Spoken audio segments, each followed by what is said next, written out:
Hey guys, how's it going? This is Will with a writing time with Will. This is a little bit different time frame because again, work. So I'm having to juggle a little bit of how to do these videos during the week, so that way I make sure not to miss my days, which unfortunately today I have. But that's okay. We're gonna get it back on track. Believe me. So anyway, last couple of weeks before Dr. Martin Luther King's birthday, we talked about primary and secondary characters.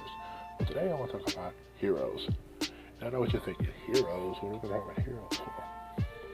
Every book, every movie, every television series has a hero in it of some kind. Sometimes it may be a group of people. Sometimes it may be one person. Sometimes that hero may not look heroic to begin with, but as time goes on, he gets better. He gets more focused. Something happens. Things change.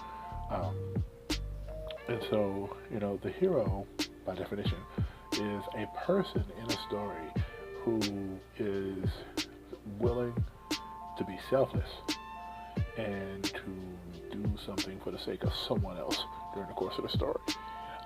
For example, if you look at, say, Robin Hood is the hero of the story because he's willing to take the riches of the king and distribute them back out to the poor and the more needy people, the less fortunate people.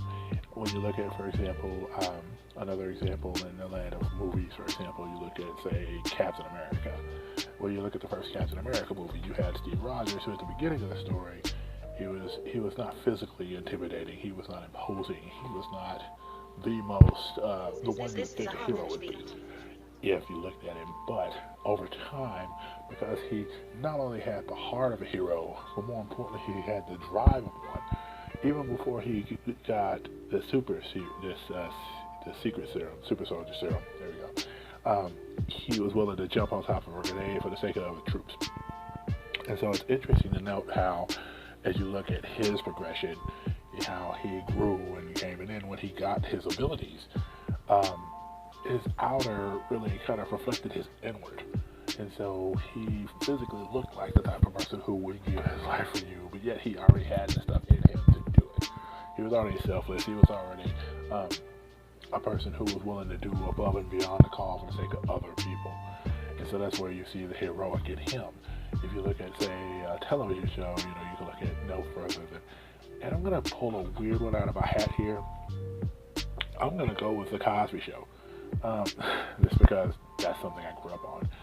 The Cosby Show, if you look at the hero of the story, it's actually the father. It's Bill Cosby, but then it's his whole family, kind of how they support him and different things like that. Other people would come in their path during the course of different things, and so sometimes he was the one who would speak the words of wisdom. Other times it was his wife. So, at different times the roles changed depending on the situation. And so that was what a hero is when you look at the baseline definition. What is a hero to you? There's a question for you in the comments. Go ahead and put that down, by the way. If this is your first time finding me, please go ahead, like, comment, subscribe. By the way, I greatly appreciate that. Think about a policeman.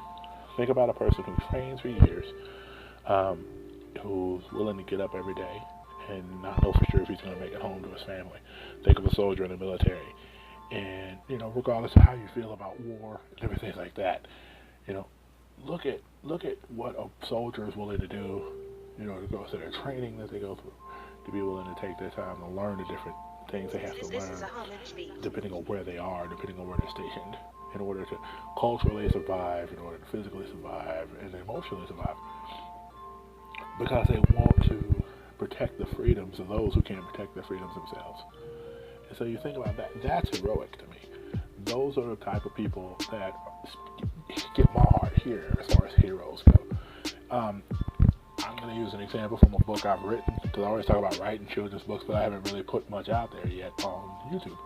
This is a copy of a book I've written called Captain Fluffy Pants Tries to Take Over the World. And in this book, the hero isn't even Pencil Ninja, really. Pencil Ninja does some heroic stuff, but he's not really the hero of the story.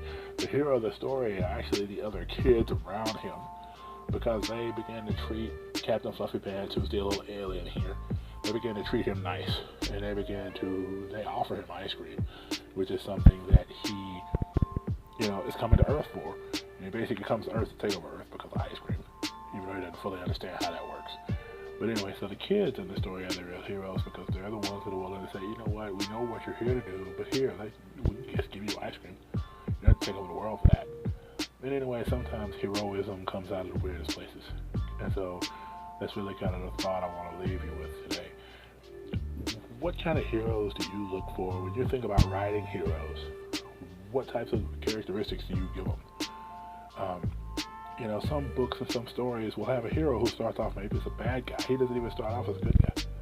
But over time, maybe he grows and develops. And maybe he becomes the hero of the story somehow. This is a homage beat. And just think about that for a minute. What does a hero look like to you? Put that down in the comments. I'd like to hear your thoughts. Anyway, listen, friends, as always, thank you so much for everything. Thank you for what you do, how you do it, because there's nobody that can do it just like you. Anyway, as always, love you guys. I have a story to tell. I pray my story helps you tell yours, and more importantly, be blessed to be a blessing to somebody, guys.